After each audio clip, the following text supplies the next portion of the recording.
There were lonelier places than the far side of the moon, and Collins had seen them. He'd taken an F-86 over the Greenland ice cap in the dead of winter, hundreds of miles from rescue in the event of an emergency, and felt more anxiety than he did right now. His minutes of the far side were his quiet time, a respite from the constant chatter of mission control on the radio. He was anything but lonely. Collins would later write of his far side passages, "I am alone now, truly alone, absolutely isolated from any known life. I am it." If a count were taken, the score would be 3 billion plus 2 over on the other side of the moon, and 1 plus God knows what on this side of the moon. I feel this powerfully, not as fear or loneliness, but as awareness, anticipation, satisfaction, confidence, almost exultation. I like this feeling.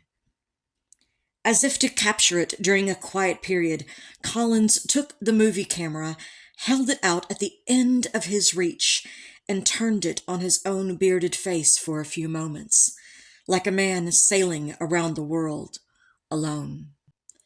Into the small hours of Monday morning, Mike Collins circled and worked and waited for tomorrow's moment of truth, when the real success of this mission, getting Armstrong and Aldrin back, would hang in the balance. As his crewmates settled in for the night in Eagle, Collins was finishing up his very own long day, covering the windows, turning out the cabin lights, and thinking of his days as an altar boy in the National Cathedral in Washington, D.C., when he used to snuff out the altar candles after a service. Before the flight, he thought he might have some misgivings about going to sleep if there were a problem on board. But Columbia was working like a marvel, and he drifted easily into a weightless slumber. Armstrong and Aldrin stood side by side at Eagle's controls, helmets and gloves locked in place. The first launch from another world was 2 minutes away. Armstrong had spent the night perched on the Ascent engine cover, but had not slept a wink. Aldrin had curled up on the floor and managed only a few hours of fitful dozing. The problem was that the LEM was definitely no bedroom. Moonlight flooded the cabin through the translucent window shades. The instrument panel was aglow with luminescent switches and dials, and it was cold. The men had not anticipated that with the shades in place and all the systems turned off, there would be no source of heat in this cabin. By the time they realized what was happening, it was much, much too late. There was no way to fix it. The oxygen flowing into their spacesuits only made them colder. They lay in their suits, shivering, hoping the cabin oxygen might be warmer.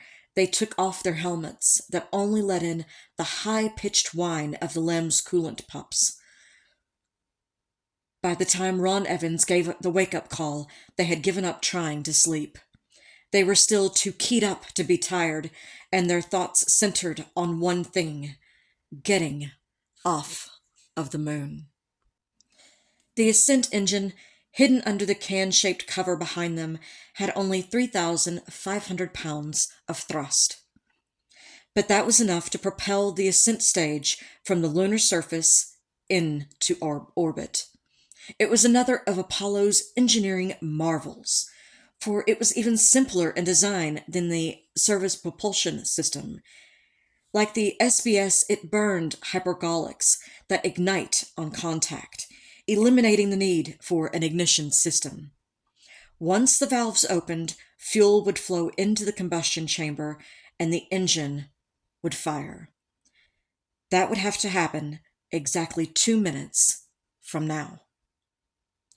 Before the flight, Neil Armstrong had worried about those valves, and he'd suggested to the engineers that they consider replacing the electrical actuating system with a mechanical one that he or Aldrin could trigger by hand if the normal method had failed. The engineers considered and rejected the idea. They had high confidence in the electrical system, and Armstrong knew there were several redundant ways to fire the engine. If necessary, they could bypass the computer even. One of those would work. There was no other way to think about it. To Aldrin, the thought of being stranded on the moon forever simply did not exist. To conjure that dark thought would have been to go against the whole philosophy behind this mission. Everything had been stacked to ensure their survival. And now, as he and Armstrong followed the checklist through the final minutes of their launch countdown, Aldrin assumed that at 0, the lunar stillness would yield to the power of a rocket come back to life. But inside Columbia, Mike Collins could not be so confident. Lunar orbit seemed remarkably safe compared to the spot Armstrong and Aldrin were currently in. Perched motionless on the surface with a single rocket engine to get them off, they belonged to the moon. The engine must work, and it must work long enough for Eagle to reach some kind of orbit. Collins was prepared to rescue them if they couldn't make it all the way up to 69 miles. He could drop down to 50,000 feet, but not too much lower than that. Some of the lunar mountains were 20,000 or 30,000 feet high. And now, as he waited for liftoff, Collins could no longer push aside his darkest of fears. My secret terror for the last 6 months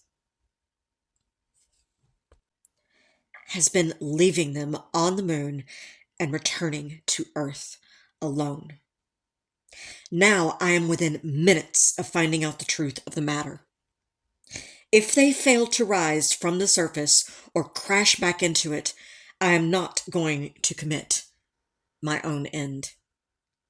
I am coming home forthwith, but I will be a marked man for life, and I know it. Almost better not to have the option I enjoy. As Armstrong and Aldrin made their final preparations for leaving the moon, Collins listened and sweated out the most anxious moments of his career. With 45 seconds to go, Armstrong reminded Aldrin of the last actions they would take on the surface of the moon. At 5 seconds, I'm going to get abort stage and engine arm, and you're going to hit proceed. Right, Aldrin said. And that's all, Armstrong added wryly. If everything worked, he and Aldrin would be just along for the ride from the moment of liftoff until they reached orbit. Now Aldrin began the final countdown. 9, 8, 7, 6, 5, abort stage, engine arm, ascent, proceed. He pushed the button. For a fraction of a second, there was stillness, and then, suddenly, there was a muffled bang of pyrotechnic bolts, and then a smooth, steady push like a high-speed elevator as Eagle ascended off of the moon's surface. We're off, Aldrin exulted. Look at that stuff go all over the place. Outside, a spray of gold foil and debris from the descent stage flew away in every direction.